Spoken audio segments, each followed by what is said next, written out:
tarde y vamos a hablar con un investigador de la Fundación Bungibor, porque hace 6 años que vienen haciendo un estudio con respecto a lo que es acceso y confianza a las vacunas. Recordemos que lo hablábamos en su momento. La pandemia dejó, más allá que ya era algo a nivel mundial, el tema de los antivacunas, pero después de la pandemia se profundizó y ahora hay preocupación por el brote de algunas de esas enfermedades, por ejemplo, sarampión en el hemisferio norte, y que también hay algunos casos, por ejemplo, en Capital Federal.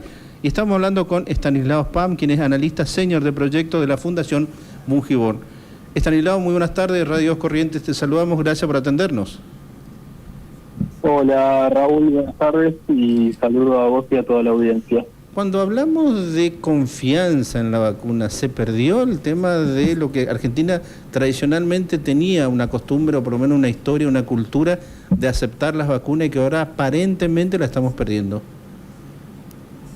Sí, mira, nosotros con este índice que venimos desarrollando desde el año 2019, desde la Fundación, lo que hacemos es justamente medir qué percepciones tiene la población con respecto a las vacunas a nivel general, y lo que vemos desde 2019, que comenzamos con este relevamiento, es que sobre todo producto de la pandemia, entre 2019 y 2020 hubo una reducción muy fuerte de lo que es la confianza en las vacunas, y año a año posterior a lo que fue la pandemia en 2020, si bien se mantuvo estable, no hubo grandes variaciones a partir de eso, algunos años sube un poco, algunos años baja un poco, todavía no ha recuperado esos valores que teníamos antes de la pandemia.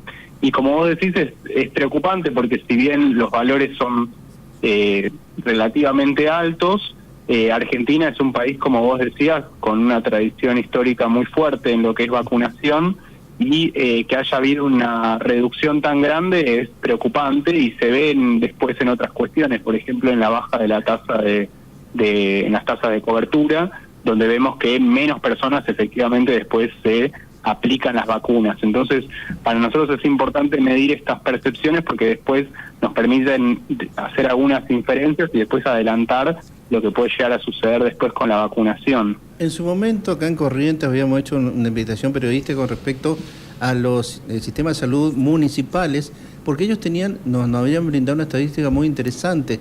Cuando recién se conoció lo que era la asignación universal por hijo, las sociedades de clase más populares, digamos, porque tenían acceso a lo que es el pago de la asignación universal, tenían que presentar lo que es la libreta de vacunación. Lo que había mostrado el informe de los centros de salud municipales es que los que vivían dentro de las 4 avenidas tenían un índice menor de vacunación que con respecto a los de más bajos recursos, por el acceso justamente a lo que es el tema de la salud universal.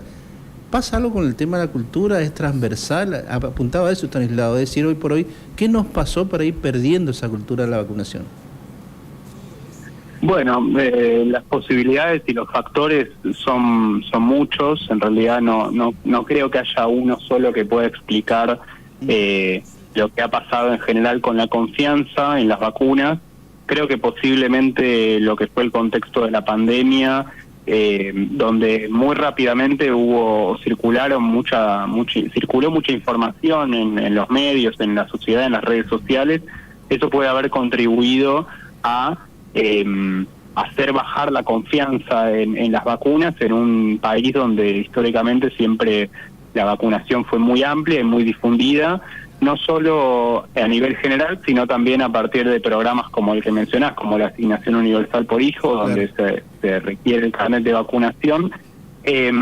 Igualmente vemos desde la pandemia que eso efectivamente ha cambiado, con una baja en la confianza y también con menos personas que afirman haber intentado vacunarse en el último año, y con niveles de acceso también a las vacunas, que es la otra dimensión que nosotros medimos en este índice, también con todavía mucho margen para mejorar.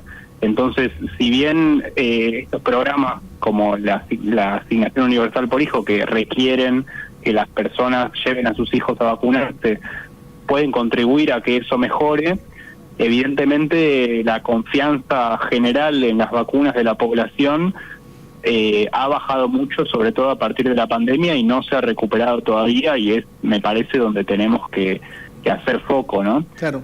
¿Cuántos contribuimos para mal los medios de comunicación durante la pandemia con respecto a la sobreinformación de la vacuna y de los efectos, digamos, nocivos de la vacunación? Bueno, es una muy buena pregunta. Yo lamentablemente no tengo la respuesta directa, pero creo que puede ser un rol importante el de los medios, porque a fin de cuentas son quienes, digamos, donde circula mayor cantidad de información y bueno, donde en algunos casos ha circulado información acerca de las vacunas que puede llegar a ser confusa para la población o bueno, que les puede llegar a impactar de ciertas maneras.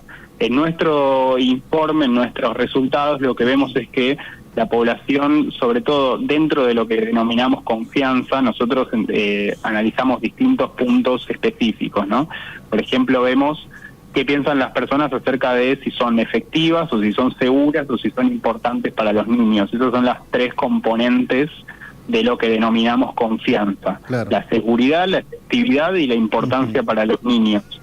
Y en ese punto vemos que lo que más bajo nos da dentro de la confianza es la efectividad. Es decir, las personas consideran mayoritariamente dentro de las que menos confían que no son efectivas, es decir, que no funcionan, más allá de que puedan ser importantes para los niños o seguras. Claro. Entonces, eso me parece que es interesante para analizar de dónde surgen esas ideas, de por qué las vacunas no son efectivas o no son seguras, porque bueno, ahí es lo importante es que haya campañas y que haya distintas iniciativas para instalar que las vacunas efectivamente son efectivas y son seguras y salvan vidas y contribuyen a la salud de la población en general, ¿no? Y después mencionaste algo al pasar que es muy importante y quiero hacer foco en eso, el hecho del acceso a la vacuna. Pues estamos hablando que a partir de la llegada del actual gobierno a nivel nacional, entienden, bueno, hay discusiones con las provincias, nos pasa acá a nosotros Corrientes, por ejemplo, que fue el acceso de las vacunas antigripales para los mayores de 65 años, que Nación es reacio, o lo que fue la vacuna contra el dengue, digamos, es reacio al tema de inversión en vacuna. ¿Eso también está repercutiendo en la cantidad de vacunas o de personas vacunadas? Bueno, justamente con respecto al índice de acceso, que es la otra pata, si se quiere, de esta investigación, que a diferencia de la confianza, donde vemos más que nada opiniones sobre las vacunas, aquí lo que vemos es qué barreras o qué obstáculos tiene la población a la hora de vacunarse. Por ejemplo, si perciben que los costos de traslado hacia el vacunatorio son muy altos y por eso no se van a vacunar, o porque los tiempos de espera en los vacunatorios son muy altos, o cuál es la experiencia en general que tiene la población a la hora de vacunarse y si eso repercute o no en la decisión de vacunarse, ¿no? Entonces, este año particularmente vimos un aumento leve, pero un aumento al fin en este índice, que volvió al mismo valor que teníamos en 2022, que fue donde empezamos a analizar esta dimensión específica del acceso. Es decir, todavía es una situación no ideal, hay mucho todavía por recorrer en ese punto, pero vimos un leve aumento en los niveles de acceso en ese sentido. Sin embargo, hay varios datos que de alguna manera nos hacen también prender algunas alarmas. Por ejemplo, hay una proporción bastante importante de personas que de las personas que afirman haber intentado vacunarse, el último año disminuyó mucho, ¿no? Pasó del 65% al 56%.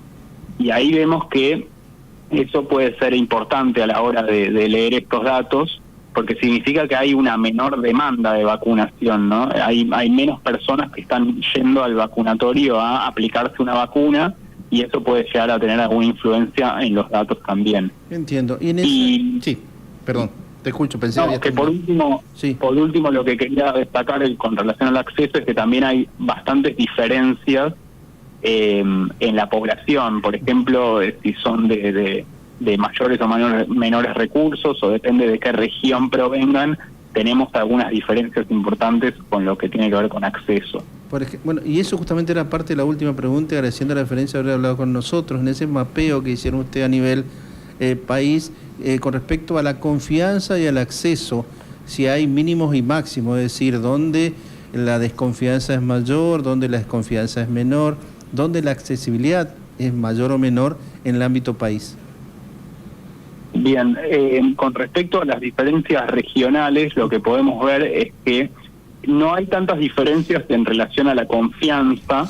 La confianza son niveles bastante parecidos entre las distintas regiones del país, alrededor de 85 puntos. Si bien hay algunas diferencias, no son significativas, pero donde sí vemos bastantes diferencias es en lo que tiene que ver con el acceso, es decir, con lo que te mencionaba antes, las barreras que tienen las personas para acceder a la vacunación.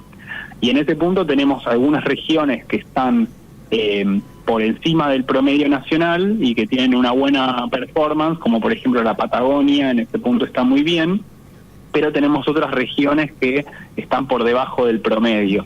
Y ahí tenemos, por ejemplo, al noroeste argentino, que bueno, compone a las provincias del noroeste, a Jujuy, Salta, Tucumán, etcétera, y al noreste argentino también, con Chaco, Corrientes, Misiones